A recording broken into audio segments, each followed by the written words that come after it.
Xiaomi এমন পরপর দুটো ফোন লঞ্চ করলো যে আমার গোটা পৃথিবী জুড়ে চলা বৈষম্যের কথা মনে পড়ে গেল। মানে একদিকে মানুষ যেরকম খাবার নষ্ট করছে আর একদিকে মানুষ খেতে পারছে না। সবসময় আলোর নিচেই অন্ধকার। গোটা পৃথিবী জুড়ে যে বৈষম্য চলছে, স্মার্টফোন ইন্ডাস্ট্রিতে শাওমির হাত ধরে আমরা গত দুদিনে সেটা দেখতে পেলাম। একদিকে চায়নায় লঞ্চ করে গেল একদম দামি ফোন, এক্সক্লুসিভ ফোন, মানে সেই রাজা রাজরাদের ফোন, কল্পবিজ্ঞানের গল্পের মতো।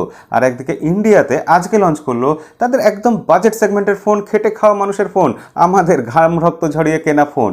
তাহলে আজকে বলবো আমরা সেই দুটো ফোনের কথা। তবে ফার্স্টে অবশ্যই জানেন তো, সবার আগে রূপকথার গল্প, বড় লোকদের গল্প, তারপর তো আমরা আসি, আমাদের প্রায়োরিটি সবার শেষে। তাহলে শুরু করি মি মিক্সের কথা দিয়ে। মি মিক্স সিরিজ যেটা, সেই মিক্স সিরিজের ফোন সবসময় খুব আকর্ষণীয় হয়। আমি আজ অব্দি কিনতে পারিনি। আমার সবসময় লোভ হয়েছে, ভেবেছি যে সব ফোন কেনা ছেড়ে দেবো, শুধু একটাই ফোন কিনবো, সেটা ওই মি মিক্স সিরিজের ফোন। টাকা পয়সা জমিয়েছি, কিনতে গেছি যখন, তখন হিসেব নিকাশ করে লেগেছে যে এই ফোনটা কেনা যায় না। ওটা ঠিক ব্যবহার করার ফোন না। সেরামিক ব্যাক প্যানেল, এই সেরামিক ব্যাক প্যানেল একটা ফোন আমি ইউজ করবো রোজকার জীবনে, এবং সেটা পড়লেই ভেঙে যাবে, অত টাকা একেবারে চলে যাবে, এটা ঠিক যেন হতে পারে না আমাদের জন্য অন্তত। তাই আমি মনে করি মি মিক্স সিরিজটা শাওমির শুধু ওই শোকেস করার জন্য। তারা দেখাবে, তাদের স্ট্যাটাস দেখাবে, আমার কোম্পানি এত ভালো, আমার দোকানটা এরম সাজানো, আমার কোম্পানিটা এরম সাজানো। সেটা অতটা প্র্যাকটিক্যাল নয়, রোজকার জীবনে ব্যবহার করার উপযুক্ত নয়। আপনি বলুন না, যতই এআই প্রযুক্তি থাকুক না কেন, কিন্তু একটা পাওয়ার ব্যাংকের চারদিকে, মানে পাওয়ার ব্যাংক এই কারণে বলছি যে আমার মনে হচ্ছে এই ফোনটা বড্ড মোটা, একটা মনে হচ্ছে চৌকো পাওয়ার ব্যাংক, শাওমি সেই পাওয়ার ব্যাংকের চারদিকে ডিসপ্লে জড়িয়ে দিয়েছে, এবং সেই ডিসপ্লে জড়িয়ে দেওয়ার পর শাওমি আশা করছে খুব ভালো এআই দিয়ে তার কোথাও ঘোষ টাচ হবে না। এটা কি হতে পারে? স্যামসাং এজের মতো অত ভালো ফোন, অত দামি ফোন, ফ্ল্যাগশিপ লেভেলের ফোন, সেখানেও একটা সাইড কার্ভ ছিল, তাতেই টাচ ইস্যু চলে আসতো। অথচ এই বিমিক্স আলফা ফোনটাতে 180% screen to body ratio, 7.92 inch display, flexible AI OLED display, গালভরা নাম, কিন্তু তাতে আমি বলছি অবশ্যই এই সমস্যা হবে যে টাচ ইস্যু আসবে। আপনি দেখুন লঞ্চ ইভেন্টে লি উইবিং, যিনি শাওমির সিইও, তিনি যখন ফোনটা ধরেছিলেন কিভাবে সাবধানে ধরেছিলেন। তিনি তলায় একটা কোড়ে আঙুল রেখেছেন আর ফোনটার দু সাইড খুব সাবধানে ধরেছেন, হাতের তালুর সাথে ফোনটার অনেকটা গ্যাপ রেখেছেন যাতে বাই চান্স টাচ না হয়ে যায়। এইভাবে কি ফোন রোজকার জীবনে ব্যবহার করা সম্ভব? এরকমভাবে আমি যদি ফোন ব্যবহার করতে যাই, আমি গ্লাসের প্রোটেকশন লাগাবো কোথায়? মানে ফোনের চারদিকের গ্লাস তো, প্রোটেকশন লাগাবো কিভাবে? এটা কি লাগানো সম্ভব? ফোনটা যখন রাখবো কোথাও, কিভাবে রাখবো? এ তো স্ক্র্যাচ চলে আসবেই। যতই গরিলা গ্লাসের প্রোটেকশন থাকুক না কেন, বালির দানা, কাকড়, মাটি এইসব পড়লে, ঘষা খেলে তাতে তো স্ক্র্যাচ আসবেই। কি করে বাঁচাবো? এই ফোনটা হাতে নিয়ে আমি যখন ঘুরবো, কোথাও একটুও ঠোকা লাগলে সেটা ডিসপ্লেতে লাগার চান্সই বেশি। তাহলে ডিসপ্লে একটু ঠোকাতে নষ্ট হয়ে যাবে, সেই ফোনটা কি ব্যবহার করা সম্ভব? অত দামি ফোন। শাওমি বলছে আপনি যখন ফটো তুলবেন সেলফি, তখন ব্যাক সাইডের যে 108 মেগাপিক্সেল ক্যামেরা আছে সেটা দিয়েই সেলফি তুলবেন, কারণ ফোনটাকে ঘুরিয়ে নেবেন, ব্যাক সাইডটাই ফ্রন্ট সাইডে হয়ে যাবে, কারণ ব্যাক সাইডেও তো আছে ডিসপ্লে, কোনো অসুবিধা নেই। এবং 20 মেগাপিক্সেল যেটা ওয়াইড অ্যাঙ্গেল লেন্স, সেটাও একইভাবে ব্যবহার করতে পারবেন ফ্রন্ট এবং ব্যাকের জন্য।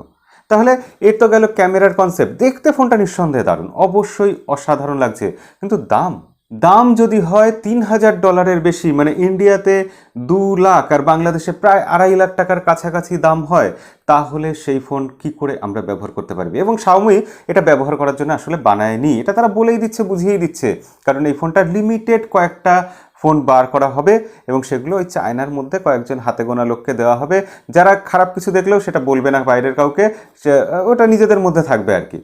সেক্ষেত্রে বুঝতেই পাচ্ছেন এটা শুধু শো করার জন্য ফোন।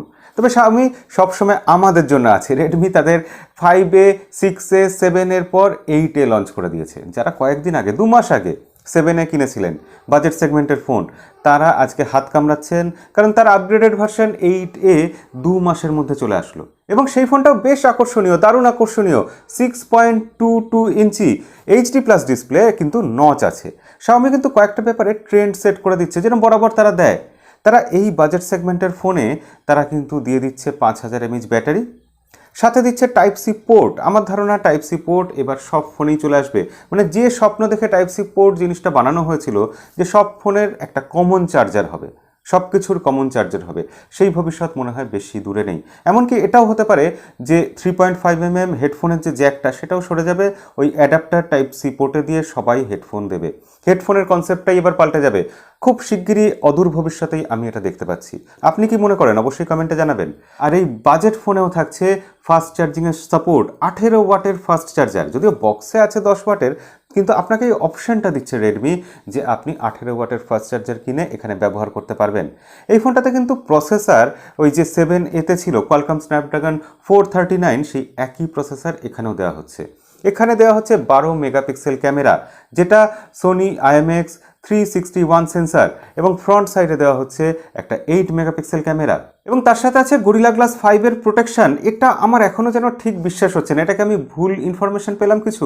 কারণ দেখুন, 720p ডিসপ্লে এই বাজেট সেগমেন্টের জন্য একদম ঠিকঠাক, কোনো অসুবিধা নেই, ফুল HD প্লাস দরকার নেই আমাদের, কিন্তু গরিলা গ্লাস 5 দিচ্ছে, মানে অবিশ্বাস্য লাগছে আমার কাছে। সত্যি এই ব্যাপারে আপনাদের কি মতামত, কমেন্টে কিন্তু এটা লিখতে ভুলবেন না। মানে ইন্ডিয়ান কারেন্সিতে 232 ভার্সনটার দাম রাখা হয়েছে 6500 রুপি, তবে অফার দিয়ে ওটা কিন্তু আপনি ইন্ডিয়ান কারেন্সিতে অবশ্যই 6000 রুপির নিচে পাবেন। আর বাংলাদেশে 10,000 টাকার প্রাইস রেঞ্জ, যেটা সেই প্রাইস রেঞ্জ কাঁপিয়ে দেওয়ার জন্য এই ফোনটা খুব শিগগিরই আসছে। বাংলাদেশে এই ফোনটা কিন্তু অক্টোবরে নয়, আমার ধারণা নভেম্বর মাসে রিলিজ করবে অফিসিয়ালি।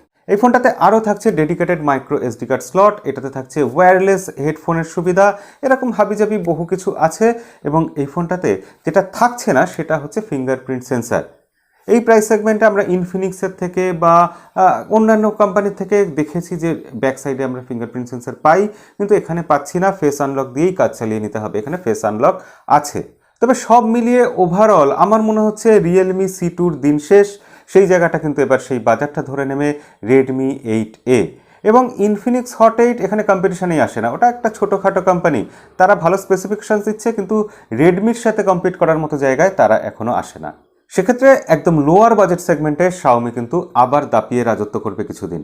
ওভারঅল দুটো ফোনই আমার বেশ ভালো লেগেছে। দুটো ফোন মানে বলছি কিন্তু এই মিমিক্স আলফার কথাও বলছি, হ্যাঁ ওটাও ভালো, তবে ওটা দেখার জন্য ভালো, আর ব্যবহার করার জন্য রেডমি 8A এই ফোনটাও আমার বেশ ভালো লেগেছে।